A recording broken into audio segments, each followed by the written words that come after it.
I'm going to call the October 23rd regular meeting of the Christiansburg Town Council to order, and as our tradition of late, we're going to recognize a moment of silence, and I'd encourage you during this time to consider keeping the families of those who were lost in Hurricane Michael. The current count is 39 dead. 29 of those are in Florida, and the other 10 are through Georgia, the Carolinas, and even Virginia. So we'll observe a moment and consider keeping those families in your thoughts.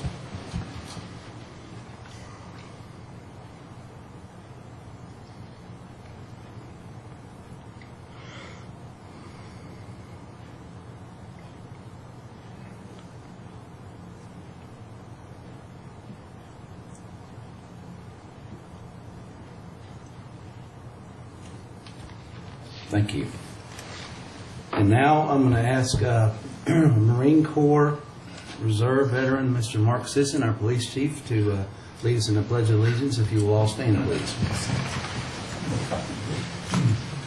I pledge allegiance to the flag of the United States of America and to the republic for which it stands, one nation, under God, indivisible, with liberty and justice for all. Okay, are there any adjustments to the agenda this evening? There being none, we'll move on to our public hearing for this evening. The first item, or the only item, is item for conditional use permit by Rye Property LLC for a public amusement business located at 100 Arbor Drive, Northeast, tax map number 406-814 in the B3 General Business District. Is there anyone this evening to speak to this? You want me to present it? Please come to the podium, give us your name and address your comments to council, and if necessary, it's doubtful, but there is a 5-minute limit. Okay. My name is Max Dean. I'm presenting a locked door escape room. The address is 100 Arbor Drive, Suite 102. I don't know if any of you have had the opportunity to experience an escape room game before. The goal of an escape room is to provide consumers with engaging, interactive puzzles and riddles, all surrounded in a themed environment. Generally with a designated time limit of 60 minutes, guests are placed in a room, never fully locked, and have to navigate their way through a series of puzzles and riddles to find clues to unlock certain cabinets, locks, and doors to eventually escape the room. Depending on the room setup, they're able to accommodate between 2 to 8 people at a time. They're for all demographics of any age. We will be starting with one room at the initial opening, with the intention to open 4 different games at this location. Nowadays, everyone has their face buried in their phones. Escape rooms are bringing people together in an interactive environment where they work together, communicating directly, instead of today's electronic separation. This type of business is being utilized by professionals looking for team building exercises, and by both young and old audiences for birthday parties, baby reveal parties, wedding proposals, or just a fun family evening. The estimated initial hours would be 10 to 10. I have a question for you concerning the age group. Are you going to have adults and children in at the same time? Yeah, there's no specific group. What's the youngest age a child can be? It depends on the room. You can have child-themed rooms designated just for children. Our first room, we don't necessarily have a young child limit age on it.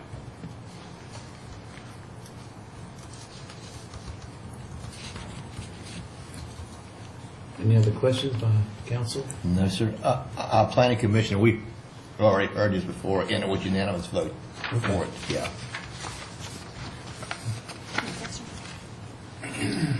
Thank you, sir. Okay. Anyone else?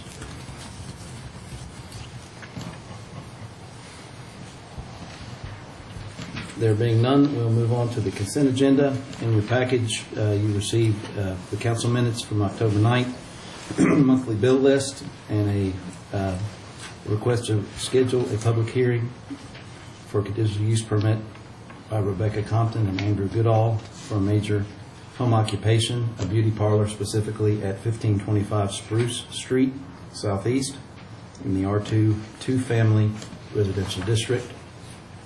The last item is to reschedule a public hearing on November 13th for a conditional use permit request for the Christiansburg Presbyterian Church for an electronic messaging sign located at 107 West Main Street in the B2 Central Business District. Are there any motions to approve or otherwise revise the consent agenda? Make a motion that we approve the consent agenda. I second it. I have a motion and a second to approve the consent agenda as presented. Any other discussion?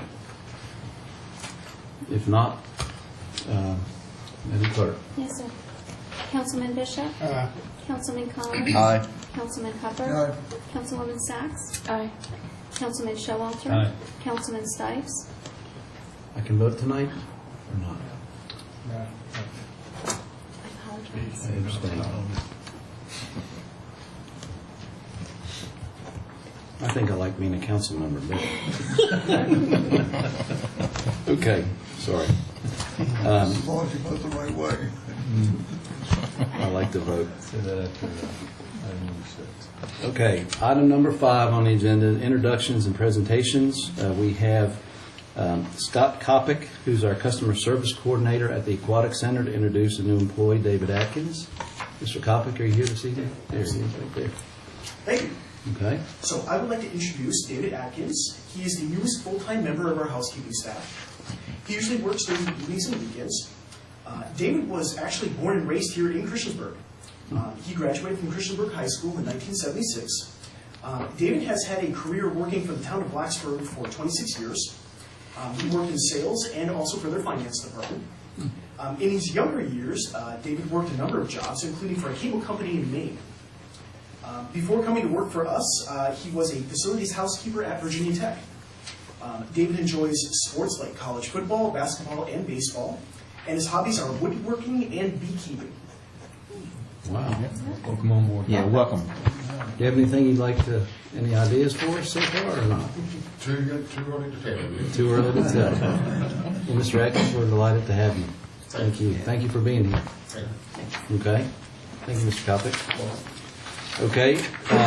We also have Jason Calvert from our Public Works Department to introduce Sean Flanagan, a pump station maintenance technician. Here we go.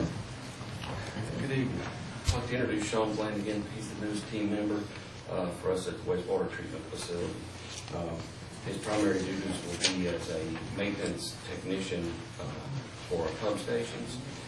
He comes to us comes to Christiansburg after having worked in the petroleum industry as a pump mechanic.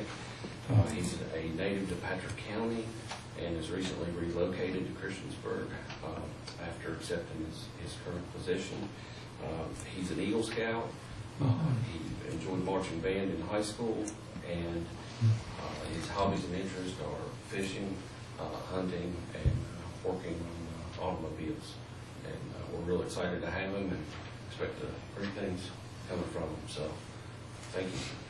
Well, we are your staff down there at the off the Crab Creek facility is under-recognized and underappreciated, but everyone appreciates the ability to have their water clean, and y'all do a great job down there. So, Mr. Flanagan, thank you for coming, and if there's no other comments, we appreciate you being here. Glad to have you, buddy. Welcome aboard. Welcome aboard. Thanks, Jason. And last, and certainly not least, we have our decorated Public Works Director, Mr. Lansanese, to present on public works operations. And you have to keep this to at least an hour, okay? No more than an hour. Because we know you do a lot. We'll give you a cut-down version tonight. Okay. Yes.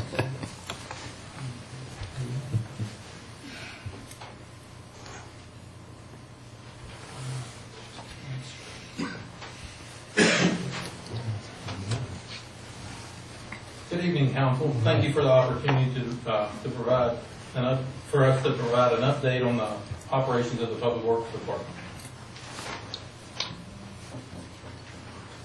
Tonight we'll be going over the divisional structure, the FY18 annual review, project updates, and future goals and objectives. Public Works Department is divided into 4 divisions. Administration,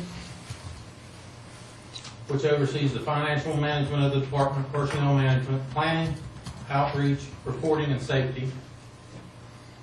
The street operations, which oversees pavement maintenance, concrete maintenance, right-of-way maintenance, traffic operations, and stormwater maintenance. Our general services division includes fleet maintenance, facility maintenance, warehouse operations, solid waste and recycling operations, and cemetery operations.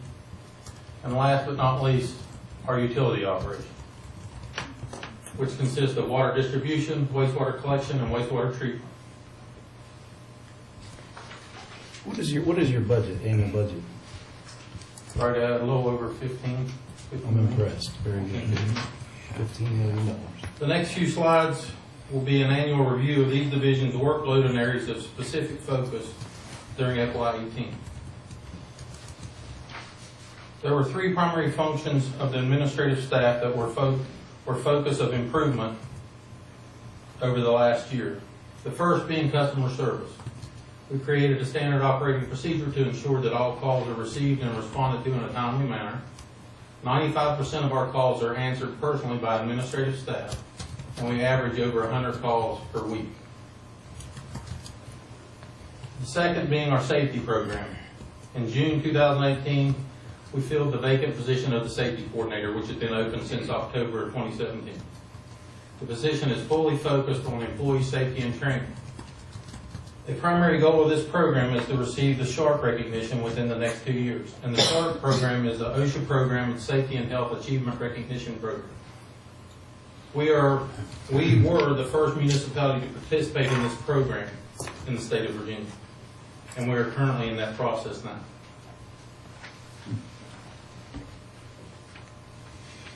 Our third area of focus is staffing, recruitment, and retention. This has been an ongoing struggle for the past few years. When we're fully staffed, we have 106 full-time employees and 2 part-time employees. We currently have 15 full-time positions and 1 part-time position open. On average, over FY18, we have had 14 positions open. We have a 25% turnover rate during FY18, which the numbers indicate we've hired 25, we've lost 26. Separated. Due to the high turnover rate, we increased our recruitment efforts to include the first annual Public Works specific job fair hosted in December 2017 and expanded on our advertising efforts to include professional organizations such as APWA, AWWA, and BioWheel. Moving on into our street operations. The street operations in FY18 completed 909 work orders. And this is just work orders. This is nothing extra like the cleanup programs, snow removal, and all. This is all work generated by customers requesting. Can you give us an example of one of those? Give us a typical work order for a pavement. Pothole, cross-cut ditch, shoulder work, and so forth. As you can see, 45% of the street division work orders were in pavement operations. They consisted of 266 asphalt patches, 55 concrete repairs, 40 potholes, 34 shoulder repairs, and 14 other various. And the various repairs are things that's not specifically applicable to those areas. It's extra things that they've done to help out. The 30% was performed by the right-of-way operations. They consisted of 166 special pickups, 45 yard repairs, 45 tree prunings, rectifying 21 site distance issues, 7 for mowing, and a few various. This is not counting the 60 acres they maintain weekly on their mowing list. This is all above that. We have our stormwater operations that perform 15% of it. Some of those are 38 for ditch cleaning, 35 drainage inlet cleaning, 22 sinkhole repairs, 21 pipe and DI installations, and they had 17 various. And last but not least, our traffic operations crew. They had 33 regulatory sign installs or repairs, 19 traffic signal issues rectified, 8 pavement marking requests, and supported 22 special events, including the farmers market. That's who does that. So some of our programs, these are some of the stats from the program that operate under the street division. Our spring and fall cleanup for FY18, we collected 1,278 tons of material. We collected 750 tons of leaves. Our monthly brush collection, we collected 136 tons. That's from January to June. That's when we rolled it out and started it, so that's only a 6-month period. And we swept 5,663 miles of streets and collected 260 tons of material while going. Our general service division completed 2,487 work orders in FY18. The majority of the work orders were completed by the solid waste and recycling operations. And you'll kindly see why I'm not. So we had 1,812 cart requests. That's either picking them up, delivering them, repairing them, or something to that nature. 13 dumpster requests and 2 various requests, such as work orders for that would be work orders for dumpster requests for special events. That's not related to a customer or anything. The Sunset Cemetery had 3%. It was 57 burials and 18 cremations. Fleet maintenance had 13%. We did 91 Virginia State inspections in our shop, 45 PMs, and 186 various repairs. And it was just an easier way to capture that number than writing a bunch of electrical and troubleshooting and so forth. So that's what that represents. So we perform our own vehicle inspections? Yes, sir. We do all that in-house. All 3 technicians are certified and regulated by the state police. And not to forget facility maintenance. They had 128 plumbing and electrical carpentry requests, 119 HVAC or mechanical requests, and 5 various. So some of the programs that's overseen in the general services division are solid waste and recycling. So we collected 7,997 tons of municipal solid waste in FY18. 1,320,300 pounds, which equals 660 tons of single stream recycling. Our facilities maintenance overseeing the first town-wide HVAC preventive maintenance contract. Previous to that, each facility had their own contract, expired at different times and so forth. So we used FY18 to kind of gather all that up and be managed under one contract. That helped reduce downtime of the equipment. It fixed the hourly rates and 24-hour availability, and they performed quarterly PM inspections and seasonal startups as part of that contract. Sunset Cemetery sold 32 plots during FY18. The HVAC program is something that we talked about during our retreat with, I remember that. And so that's been implemented and has been successful. So far, we're in our first year. I remember that was one thing we identified. Who do you have that with? Southern Air. Southern Air. Okay. Very good. It used to be a real bear to keep track of all the different contracts and when they expired and so forth. So it's helped out in that way. Okay. Last but not least, we have our utility division.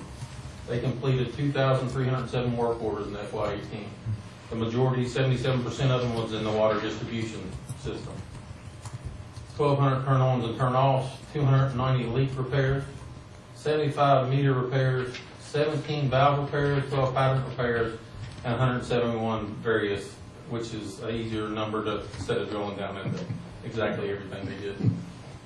And then we had 23% in the wastewater collection system, which included 184 sewer main repairs, 160 cleaning and maintenance work orders, 111 CCTV inspections, 57 manholes repaired, 20 cleanout repairs, and 10 various.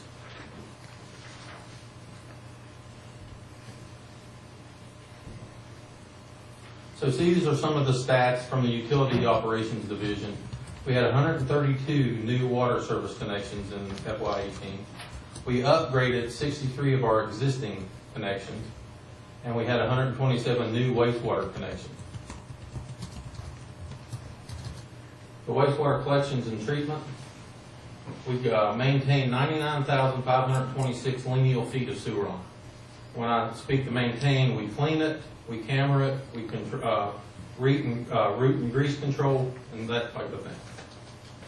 Our Crab Creek facility at the wastewater treatment plant was processed 972 million gallons in FY18, a daily average of 2.7 million gallons, with 90% convectional pollutants removed. So that's a pretty impressive stat, and like you said, they're kind of outside in the county a little bit. We don't forget about them. We're very proud of that facility. They have a good track record. So we'll move on to give you some updates on some of the larger projects that we've discussed with you in the past, and you've provided support through the budget process. The facility assessment. The facility assessment will provide a 5-year maintenance action plan and a capital replacement recommendations in a 5-year increments up to 20 years, all of which are based on industry standards. The data collected from this assessment will allow us to coordinate with the other departments involved in the project to prioritize, plan, and budget for the capital improvements recommended. The criteria for the assessment include structural, security, ADA compliance, asset inventory, and energy efficiency. Phase 1 was completed in FY18, and it included the town hall, fire department, rescue squad, police department, and Sunset Cemetery. The town hall had 20 critical items identified as needing attention within a year. So those critical items are such things as roof leaks. When they did the inspection and they seen some wiring that may need attention within that year, some plumbing issues, anything structural that would need that attention, they brought them to the forefront at the beginning. So the fire department had 5 critical items, rescue had 4, police had, rescue had 14, police had 4, and Sunset Cemetery had 6. So phase 2 is currently in progress. It includes the aquatic center, recreation center, and the wastewater treatment facility. Phase 3 will be completed in FY20. It will include the radio wireless communication locations, Park Raider Sports Complex, town parks, and water and wastewater pump stations. This was another project that we talked extensively about in the retreat, and it's working out very well, and it encompassed every facility that we have, including the parks. The next project I would like to give you an update on is our SCADA projects that we've had in the last year, and then one that's ongoing now. SCADA stands for Supervisory Control and Data Acquisition. A software program which allows us to monitor, control, receive emergency notifications, alarms, from our water and wastewater facilities. This system can be remotely accessed from any location with internet capability. The software provides real-time data that allows us to make critical decisions and/or adjustments, thus reducing the need for after-hours field response over time. Can we stop there for just a minute? Yes, sir. For the audience, what this program is, if you see in your neighborhood, sometimes on a stop sign, there's an antenna. But a few years ago, the town undertook, and it also reduced our meter readers, but all of your water data is transmitted directly to the town. Okay, we're talking about two separate. Two separate? Yes, sir. What you're speaking of is the AMI that we did about 3 years ago that brings all that data back here. I apologize. That's Just make it more no pertinent problem. But this is similar to that, but it's actually, you're looking at the plant and the major components, the infrastructure components, and we're having that data brought to us anywhere we are. And I'm going to show you real-time data here shortly. This is more data from pump stations and water tanks. Okay. And we never had that availability before. All we had previously was a system that would alarm. Okay. So every time we had an alarm, we had to send someone. Okay. Our water system, to secure it over the weekends and holidays, we had an employee go check the tank level every day, so we made sure the water system was up and running, and the pump station. So the sewer collection and the treatment facility. Phase 1 was the wastewater treatment facility. It was completed in FY18. It was a complete infrastructure upgrade that included electrical wiring, fiber optic cabling, PLCs, servers, and control room renovations. Phase 2, which is currently in progress in the wastewater collection system, will include the 17 lift stations. It will be a complete infrastructure upgrade that includes the communication, electrical wiring, PLCs, and sensors.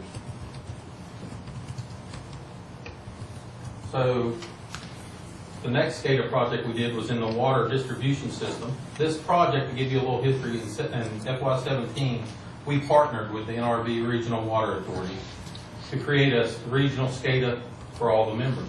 The town is the only member participating in the regional SCADA program at this time. In FY18, the town and the NRV Water Authority selected a software integrator for design and the installation at the water distribution sites within the town's service area, which include 4 storage facilities and 4 booster stations. These will also be completely upgraded with wiring, PLCs, and sensors. Very careful. I want to show you some live data of what we look at when we're looking at our system. So the first one that you're seeing, that's actually the wastewater treatment facility on Crab Creek, and that's operating now. So Mr. Sheeler, sitting here in the audience, that oversees that operation. His operators look at that. That's the operator control panel. You can click on, Travis, go to the facility overview, please. So the entire plant's laid out there. So you can click on another building like the gravity belt thickener right there, and you'll see that operation. John has the availability to critique the system and make adjustments, like on these wet weather events. He can change his set points to handle that flow and so forth. From anywhere that he's at, it's got internet capability. So normally when we're expecting stuff like Michael and Florence, we've got ours up all weekend and we're on the phone quite a bit all weekend to see how the plant's reacting, John's making his adjustments and so forth. So with the pump station capability, it'll have a screen just like this. It'll show us all of our pump stations, when the pumps are running, how they're cycling, and so forth. Go ahead, Trevor. So that's the wastewater treatment facility. And one other thing, well, I'll show you on this one too. At the bottom here is just our alarm. That's how it alarms out. It can alarm out to us. It does it via text message, via phone, and via email, depending on the priority of the alarm. So this is the water system distribution. We are partners with the NRV Water Authority, and what that means is the Water Authority bought the software and hosts the software and the servers at the plant. All we had to pay for was our portion, which is down here, these tanks and these pump stations. But we get the benefit of seeing the entire system on our screen, so if there's a break somewhere on the authority side or in Blacksburg when they come on board, we can watch that and see how it affects our system. Or if we've got a water break going on in our system and the tanks aren't building or the stations aren't running, we can watch that. It'll alarm out. So when we get an alarm now, it's not just send someone to the site. The first thing we do is pull up these systems and look at them to see if it warrants it and see if there's actually something going on. And then basically, if it's a issue with maybe a tank filling or something, we would call the authority. So that diagram maps it out from the river to the plant to their tanks and so forth. As they build out and as Blacksburg and the PSA come on board, that screen will get larger with all their items. Show them. Can I ask you a question here, Jim? Yes, sir. Who has access to this screen? Just my staff. It's your staff, okay. So, Okay. well, the engineering department, some of Wayne's staff has it, and then basically our water operators Okay. have it, and then of course Okay. the authority and so forth. Okay. Yeah. So this is the Buffalo water station, the booster station above the middle school. It's not running right now, but you can see kind of like we can watch the trends in the graphs. We can watch it down. If it alerts us that it's an emergency power, we can go to the generator and click on the generator. We can look at the fuel level, the oil pressures, the coolant temperatures to make sure all of that stuff's functioning without having to physically drive out there. If we send something out of the norm, of course we're going to send somebody there. But in years past, it was automatic. If we had a communication loss or a power failure, we sent someone there to make sure that we switched to emergency power and so forth so it didn't interrupt service. So there's a whole lot of technology and benefit of having this right here at our fingertips now, and it helps us manage the systems a lot better. Thank you, Travis.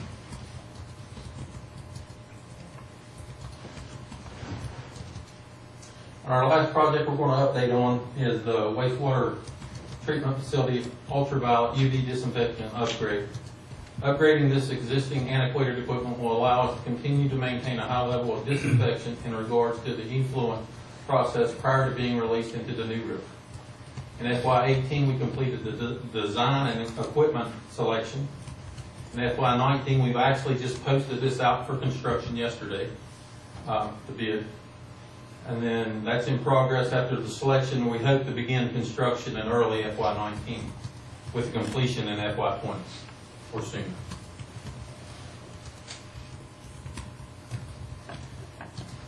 Moving on to some of our future goals and objectives. These are three of the primary goals and objectives for our department that we feel that are pertinent for our department to grow and move forward in the future and stay abreast of things. So an employee progression plan includes development, recruitment, retention, and succession. It establishes a direction for each employee to advance through the department by obtaining the knowledge, skills, and abilities and certifications for each level.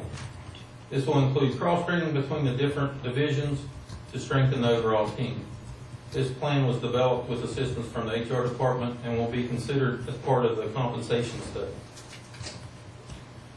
The next goal and objective we have is a public works facility, which, as always, it would include land acquisition, design, and construction. Obtaining the property is critical for us. We need a piece of property that will accommodate the public works equipment, all the public works equipment, materials, and staff at one location, allowing for future growth of the department and the town. The property acquisition is critical because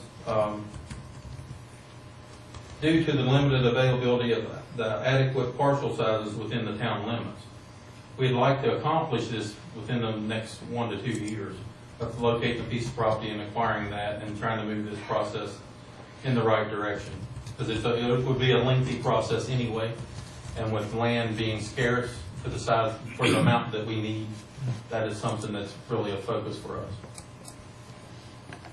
Our third goal and objective is to become an accredited agency through the American Public Works Association. This accreditation will allow us to be recognized nationally as a professional organization that is focused on self-improvement, performance, and ongoing education.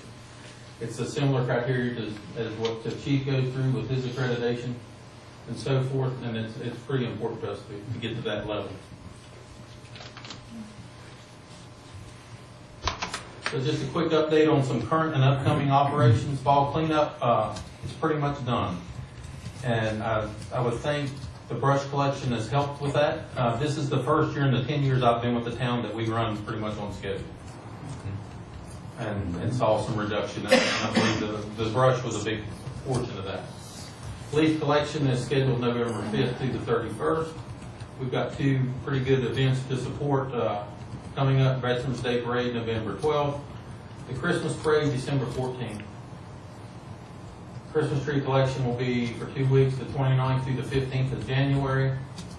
And one area that we consistently focus on and work on throughout the year is our snow removal operations. So our preventive equipment maintenance was completed in July. Our materials have been purchased, and we have 1,200 tons on standby in the salt zone currently. Our staff training is scheduled for November 2018. The staff training consists of a classroom portion to go over our policies, our treatment processes, application rates, and so forth to educate the team members so they know how to make the right calls when they're out there. And it also includes hands-on loading the equipment, using the equipment, cleaning the equipment, and so forth. We have a mix right now of so many senior veterans, and then we have a lot of new people that's got less experience. So that's really crucial to do that. That leads into the snow event simulation. You will see us on December 7th outfitted out. What we typically did in the past is what we called a dry run. We would team up our day shift and our night shift drivers on the same quadrant and the same routes, and they would go around and look for hazards and so forth. It worked okay. This year we're going into a full simulation. So the supervisors are going to be involved. We're going to deploy the trucks. The night and day drivers will still be teamed up. But what that does is send them out for the experienced guys to share with the inexperienced guys. Lets the inexperienced guys get the feel for the equipment with all of it on there, and they look for hazards or changes in their routes. Because normally, all of our drivers maintain the same routes every year. where we have new people, it's kind of scattered a little bit this year. So there is things that change. Streets get added or paved, hazards, manholes. There's a lot of different things. So they go out and make a list of things that they see while they're doing all their dry runs. We bring them back. If it's manholes that needs lowered, then we put in work orders to try to get them done, or valve boxes or so forth. Anything like that, or maybe an asphalt patch that looks like it's starting to come up that we don't want to hit with the plow and blow it plumb out. So that's all very useful. This will be the first year we've done a full simulation, so I hope it goes very well. We've got high expectations for it. That concludes our presentation tonight. If y'all have any questions, I'd be glad to answer. Well, that was a very thorough presentation. I'm sure it took you a lot of time. That was very informative. Yeah, that was great. Questions? That was great. Can I just say something? Yes, sir. You guys are the best I have ever seen. I'm old, and I've lived in a bunch of localities, and I've seen a lot of it, and you guys are top. I put you against anybody, anywhere, at any time, especially outside when it's freezing cold, 1 degree or below, and you got guys out there in the hole fixing water lines, all that kind of stuff. You know, I mean, you guys are awesome. You We really appreciate are. that. You really are. Yes, sir. I've got a couple of comments. First thing I'd like to talk about is the brush cleanup that you just finished. Yes, sir. And I knew that you guys were short on bodies, and I thought probably you were not going to be able to do the job that you wanted to do. But I know you've been by my house 2 or 3 times, you know, telling the trucks by. And I know I can speak to my neighbors how we appreciate that. And the second comment I had was talk about snow removal. Last year, in January, it had just quit snowing, and several of my neighbors and I met down there at the bottom of my driveway. We're just looking at the snow and all that. And so they say to me, "Hubbard, I thought you were on town council." I said, "I am." They said, "How come our roads haven't been plowed yet?" And I said, and we just looked, I mean, it had just quit snowing. And then we looked up at the top of the hill there, and there are 2 snow plows heading for us. And I just said to him, I said, "Well, anything else I could do for you guys?" No, I really appreciated that. Another comment I wanted to make here at the beginning of your pitch, you talked about how 95% of your phone calls are answered personally. And I think that it really makes, I know I really appreciate things like that when you have a real person answer it and work on that. I thought that was very good. You had a comment in there about cremation, that there were 57 cremations, but now 57 burials. they're okay. So the cremations weren't, I mean, they're not put in the columbarium, right? No. Okay, these you can be cremated and just be put regular into the cemetery. Okay. All right. The last thing I have is, I know that you guys are not directly handling this, but you can maybe help me on this. Is the single line recycling, and I read in the Roanoke Times this weekend about, I think our stuff goes down to Roanoke, and they're saying because the Chinese have now changed their way that they're handling recycling material, is starting to pile up. And I was wondering if anybody knows, is that affecting us at all in the recycling bit? It is affecting, and of course, we're members of the Montgomery Regional Solid Waste Authority, but you can't get the prices on plastics and glass that you used to get. They're actually probably a money loser, whereas scrap metal is more of a money maker. In the end, I think we save because it keeps out of the landfill, and it's a lower rate to take the plastics versus taking garbage. But now our stuff does go to Roanoke. Is that where it goes? It goes to the Montgomery Regional Solid Waste Oh, it Authority. just stays there. Okay. All right. Well, thank you very much. It was a great presentation. You're welcome. Thank you. One last question, if anyone else. What's your biggest competition for employee retention right now? Is it Mountain Valley Pipeline? Not so much anymore since they kind of put them on hold, Okay. coming through the national forest.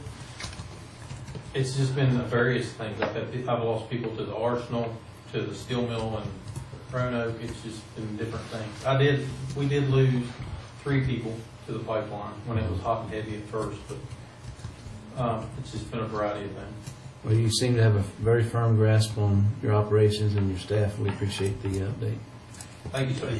Jim, Oh, I'm sorry. I'm sorry. Go right ahead. how many work orders, it's always great when you see that, when you call in, you get a person on the other end, but I know that we have an online work order. How many of those do we get on a daily or annual basis? You get 3 a week. Usually, it can average anywhere to probably 6 to 8 a week.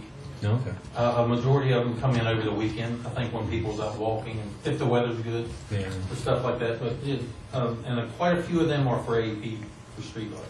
Okay. And when do you plan to be accredited? Do you have a window? It's a lengthy process. I'm looking within the next 2 to 3 years. Okay. We're just entering into that process and trying to get all that worked out. Appreciate it. Thank you. Thank you. Very good report. Thank you, Mr. Lansing. Appreciate it. Okay, this is the point in our meeting where we welcome any citizen who's taken the time to come down and share with us their thoughts on just about anything, to comment. Are there any citizens that would like to address council on any topic?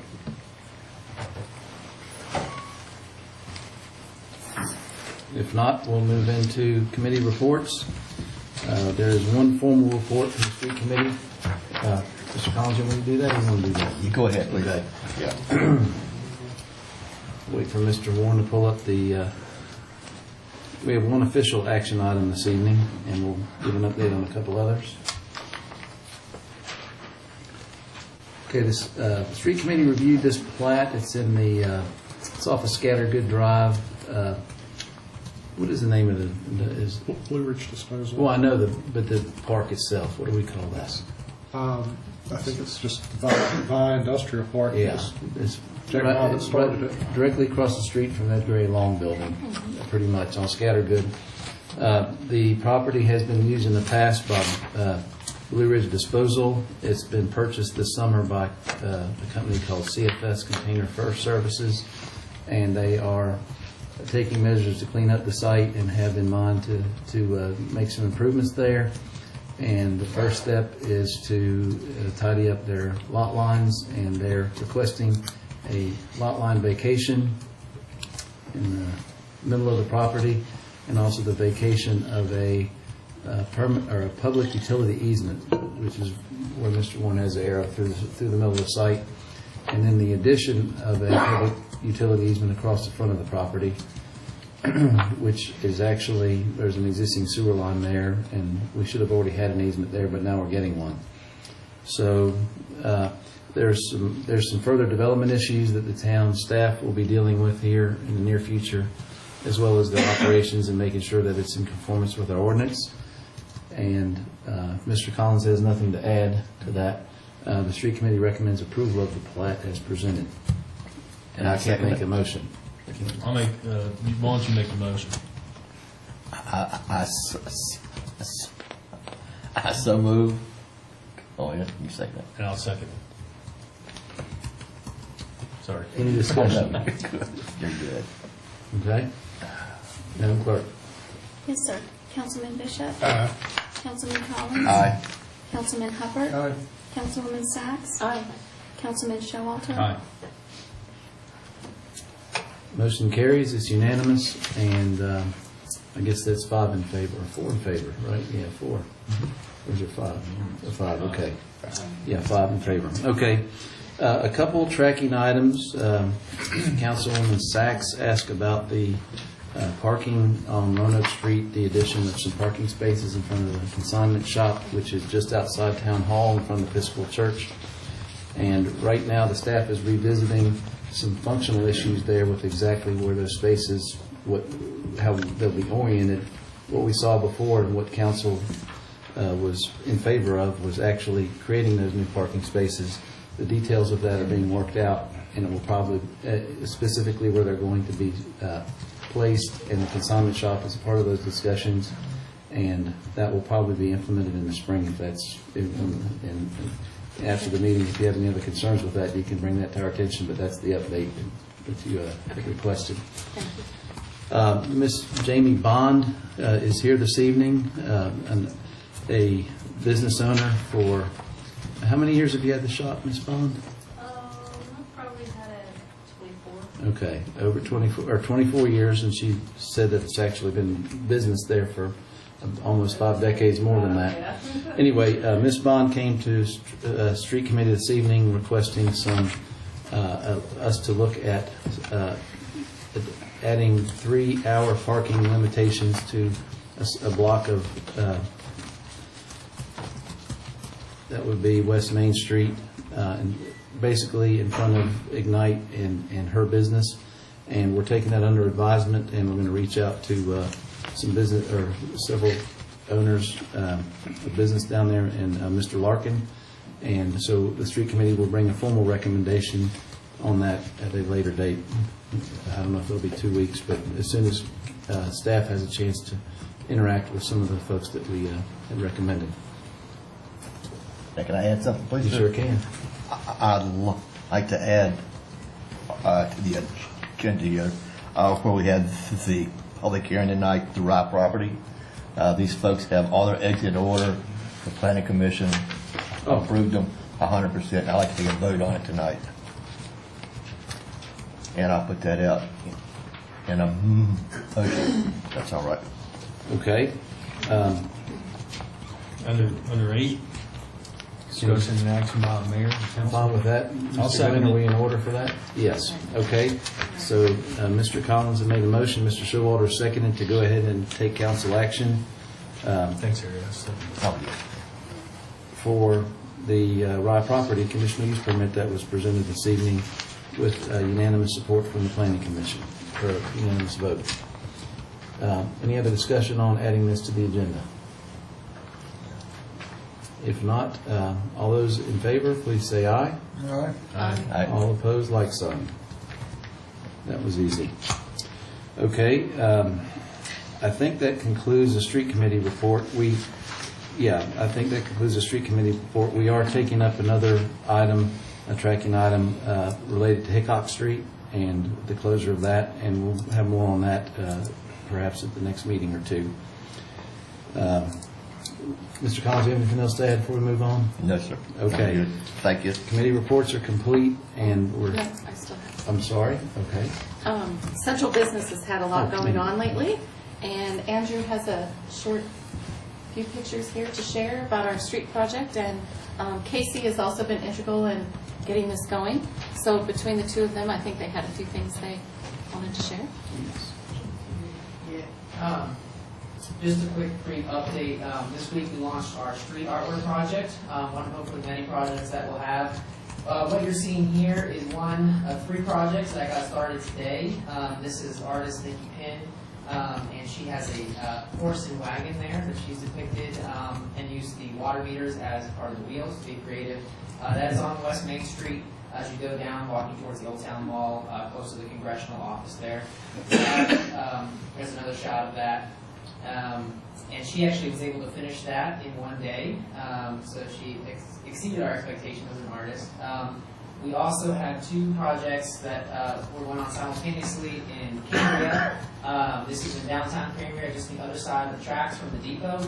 And this is Katie Shepard, a grad student at Virginia Tech, who's tackling 2 storm drains, similar to what Blacksburg did with their storm drain projects. And she will be finished at the end of this week. So she has done a great job as well, putting together some creative designs, some nice shots, and I think we have an aerial shot. Yep. Well, these artists, where are they from? Okay, so these Katie's 2 artists. from Virginia Tech, and Nikki is a local artist here. Okay. Nikki, the light sculpture right outside of our doors here is also Nikki's product. Okay. So we know that she does a very good job, and Katie here, as you can see, also is a very talented artist. So this is, again, a couple projects that we have going on, as well as some more artwork that will be done on Hickok Street on Friday by the Panda Robotics team, as well as some high school students that will tackle some sections of Hickok Street.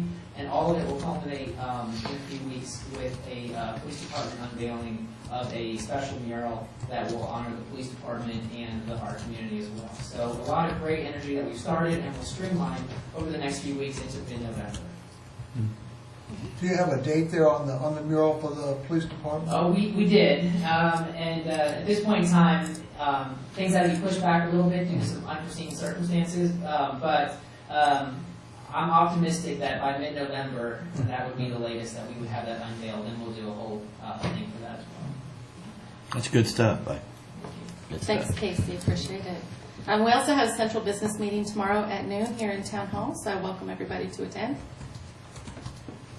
Please accept my apologies. I didn't practice for this, so. I read that as street committee report, but it's committee reports. Are there any other committees, council liaison reports for this evening? Well, I can maybe have a liaison about I was just going to do it during my comments, but I can do it now.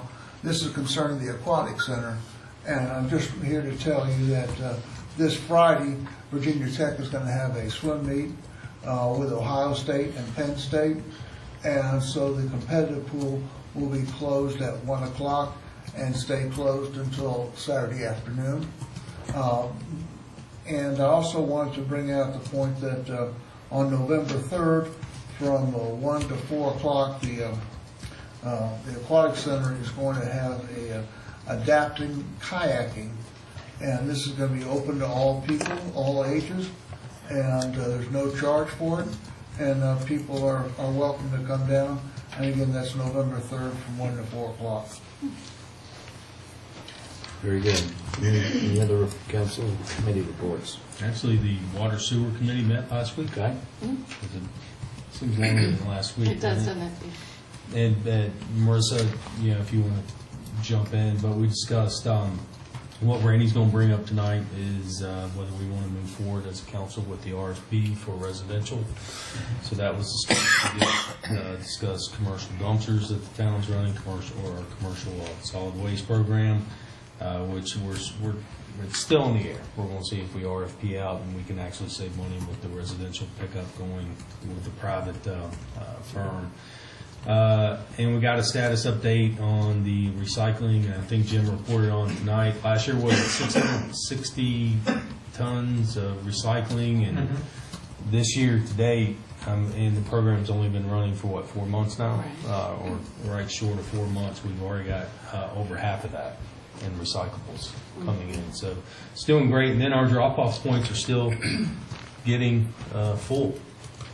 So, we kind of discussed that, who's filling it up. It could be the people that don't participate in the residential trash program, or the county. It seems like those points are very close to county residents to go drop off there. So it's always good to see that and hear it. I appreciate that. Leave anything out? No, think you did good. All right. Thanks. If there's nothing else, thank you. And we'll move on to discussion and action by mayor and council, and I guess with the addition of action on the conditional use permit by Rye Property LLC for a public amusement business located at 100 Arbor Drive, D3 General Business District. What is council's pleasure?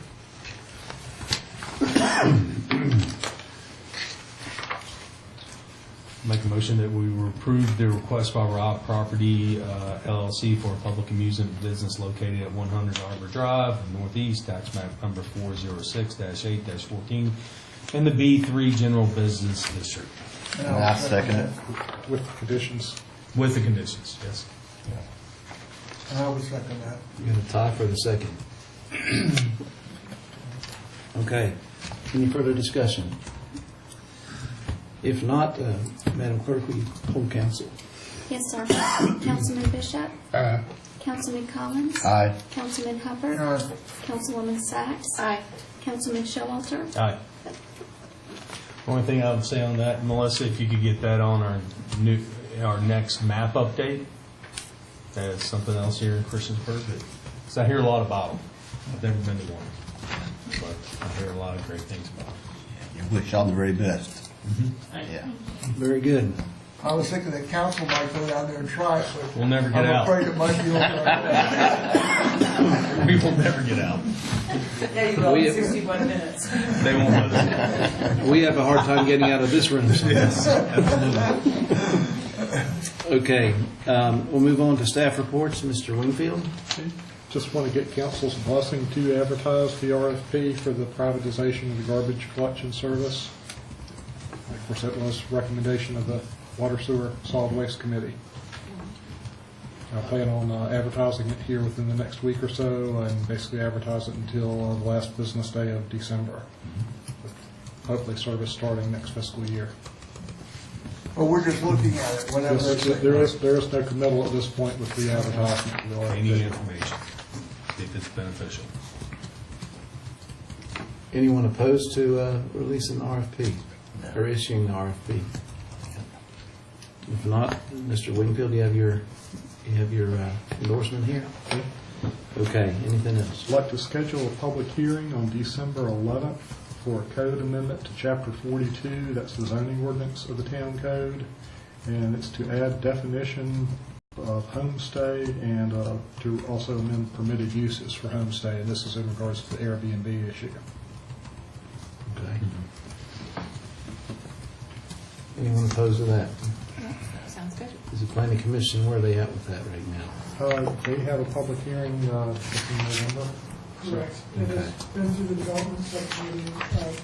They've had 2 meetings, and they are comfortable moving forward to the public hearing process now. Very good. And just want to bring up, I guess, a zoning issue in regards to towing services. We do have a few, I guess, towing services that are in violation right now. I guess it's a little bit of a question of, is our regulations too stringent, or are they appropriate? In order to, basically right now we allow up to 5 inoperative motor vehicles in regards to towing service or commercial garage. More than 5 inoperative motor vehicles we've considered a junkyard or automobile salvage yard, which is a non-permitted use in our code. And just, I guess, kind of a question of whether that's an appropriate number or not. And like I say, there is a little bit of a issue with zoning violations for towing services right now. Are we getting complaints? Yes, we have received some complaints. Then we're not voting, so I'll give my opinion. I think we need to do what we said we're going to do. If we're getting complaints, that's how we usually drive this process.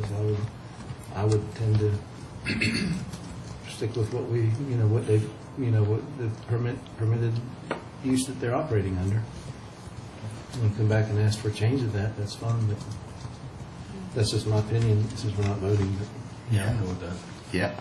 You're saying that there are several towing businesses that are violating what's going on? That's correct. They're over the inoperable motor vehicle limit. Like I say, we set that at 5 for basically any business in town, maximum of 5 inoperable motor vehicles.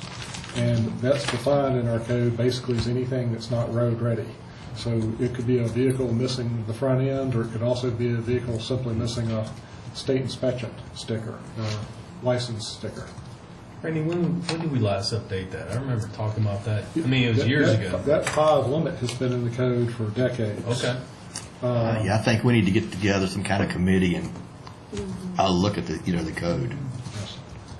Of course, we have a town tow list, and some of the providers on there are on the town tow list. I do think we might have an issue being able to get town vehicles towed if basically we were to consider them all in violation. We're going to lose several off our tow list, and then we might have issues towing. Well, then what's your recommendation? Yeah, I thought we had a plethora of tow companies. Seemed like there for Well, about 5 years we had one a week. Right now, I think we've only got 4 on the tow list. Well, then my opinion might be a little preemptive, might be a bit jumpy. So what is your recommendation as a town manager? I'd say at least 3 of the 4 are probably in violation of zoning. If you would want to consider amendment to the zoning ordinance, like I say, I guess that's kind of a question of whether you think the 5 is an appropriate limit or not. If you don't, then I'd refer it to Planning Commission for study. If you think 5 is an appropriate limit and that's where you want us to hold the line, then we'll take enforcement. Did violation letters go out? Yes, we have sent violations. What was the response? I had one of the owners come in who actually owns 3 of the companies. He said that he would have a hard time meeting the 5 limit. He actually has 3 lots. 2 of them have conditional use permits. One is simply grandfathered, although we still consider it grandfathered at the 5 limit. So that would simply mean a total of 15 inoperable motor vehicles he could have. Right now, I'd say he's at probably about 45 or 50. So obviously, it'd be a major issue to get it down to that level. Obviously, he understood when he got the conditional use permits, and he's in clear violation on, I mean, You're getting a need it secret when we put a in the CUP code, in place, yeah. or we don't. You know, is there a reason why he, Well, he does do, I guess, a large amount of towing for the town. and is there any type of judicial reasons why he can't liquidate those vehicles within the, I'm sure we give them. There may be, you know, you do have to give somebody so long to be able to claim their vehicle if it's towed in. It's got to be, I guess, on the lot so long before you can file paperwork to try to claim it. Right. So you're saying like in a monthly period, we get 50 cars towed by this gentleman? I'd say we probably do. Minimum? What's our neighbors doing? To be honest, I'll reach out to Blacksburg if you like. I think a lot of their towing is probably hot towed over here, though, to be honest. We probably have more tow lots in town than They bring it average. over this way. I'd say there's some towing in town from Blacksburg. Yeah, I'm sure. You know, I guess it's kind of a question of whether, you know, I guess one the tower that I'm speaking of, he does have fairly large tow lots, so he could accommodate a fenced area for it. Just a matter of the fence being on a slope, so you can still see the vehicles. Right. Well, 50 is a lot now compared to, you know, 15 or Yes. 18 over 3 lots. 50 is a lot. Well, it seems like a pretty important decision, and I'm not prepared to discuss it tonight. What's council's pleasure, to refer it to planning commission, or perhaps for the town manager to give us his recommendation, or for us to take it up in a work session? I think it'd be good to give it to the planning commission and invite that gentleman to discuss the situation with the planning commission. Mr. Collins recommended maybe including some of the businesses. Yeah, I don't think the planning commission is the right place. Okay. I think we need to make a committee just for this and have people who do this work for a living to come and help us, you know, get this Work situation. Yeah. issue, though, isn't it? We're not after to close anybody down. We want to get it fixed. It's a zoning issue. Yeah. There's Yeah, a we want to CUP get it. involved. Planning Yeah. commission would be ideally who we take all zoning issues to. Correct. If we have to, we can, yeah. I feel more comfortable with planning commission Okay. taking this, but that is taking it, you know, that's going to be on the front burner. I want to ask our attorney, what's your opinion on this? I mean, we've got an enforcement letter that's already out, and now we need to make our next move on this. Something I'd like your,